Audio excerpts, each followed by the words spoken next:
We sing them to our children to lull them to sleep or play games to their cheerful tunes. But what if I told you that beneath the innocent facade of these beloved nursery rhymes lie stories of disease, political turmoil, and even unspeakable tragedy? These aren't just simple songs, they are echoes of a much darker past. Let's start with one of the most famous rhymes known around the world, Ring Around the Rosie. On the surface, it's a delightful game where children hold hands, spin in a circle, and all fall down in a fit of giggles.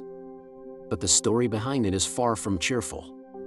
Many historians believe this rhyme is a chilling chronicle of the Great Plague that swept through Europe. The ring around the Rosie refers to the red, ring-like rash that was one of the first telltale signs of the devastating illness. These sores, or buboes, were a terrifying symptom that often meant the end was near. The pocket full of posies wasn't for decoration. People carried sweet-smelling flowers and herbs in their pockets, believing that the pleasant fragrance would ward off the bad air or miasma they thought caused the plague to spread. It was a desperate, and ultimately futile, attempt to protect themselves from an invisible enemy they couldn't understand. The line ashes is often interpreted in a couple of grim ways. Some say it represents the sound of sneezing, a common symptom of the pneumonic plague, which was an even deadlier form of the disease. Others believe it refers to the cremation of the countless victims, as cities struggled to cope with the sheer number of bodies. And finally, we all fall down. This line needs little explanation. It represents the final, inevitable outcome for so many who contracted the disease. The game, where children collapse in a heap, is a stark and haunting reenactment of the plague's devastating toll on the population. Next, let's look at London Bridge is Falling Down. It's another staple of childhood, a game where two children form an arch with their hands while others pass underneath. The song seems simple enough, detailing the continuous and frustrating efforts to build a bridge that won't collapse. But one of the most disturbing theories behind this rhyme involves an ancient and gruesome practice known as immurement. This was the belief that for a structure to be strong and stand the test of time, a living sacrifice had to be sealed within its foundations. It was thought that the spirit of the entombed person would become the guardian of the structure, protecting it from harm. While direct evidence for this practice in the actual London Bridge is debated, the fear and folklore surrounding it were very real. The verses that ask, "What shall we build it up with?" and suggest materials like wood, clay, iron, and steel, all of which will wash away or bend and bow, highlight the desperation. The final, chilling solution in some older versions of the song is to set a man to watch all night, which is believed to be a veiled reference to this human sacrifice. The idea was that a watchman, sealed within the bridge, would ensure its permanence. It turns this innocent children's game into a very dark tale of ancient fears and brutal rituals. Now, consider the seemingly harmless Mary, quite contrary. The rhyme asks Mary how her garden grows, and she replies with silver bells and cockle shells and pretty maids all in a row. It sounds like a lovely description of a beautiful garden, but many scholars link this rhyme to one of England's most formidable and ruthless monarchs, Queen Mary I, known to history as Bloody Mary. Her reign was marked by intense religious persecution.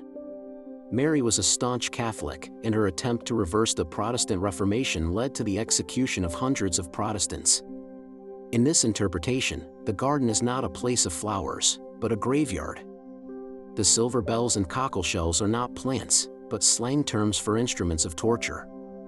Silver bells may refer to thumbscrews, while cockle shells could be a reference to another cruel device used on victims. And the pretty maids all in a row? This is perhaps the most macabre line of all. It's believed to refer to the people lined up for execution, or perhaps a new invention of the time, the guillotine, which was nicknamed the Maiden. The contrary nature of Mary wasn't about being difficult in the garden, it was about her unyielding and brutal enforcement of her religious beliefs, a stark contrast to the reigns of her father and brother. Even a rhyme as simple as Jack and Jill might have a sinister backstory. The pair went up the hill to fetch a pail of water. Jack fell down and broke his crown, and Jill came tumbling after. It seems like a simple tale of a childhood accident. However, one popular theory links it to the French Revolution and the Reign of Terror.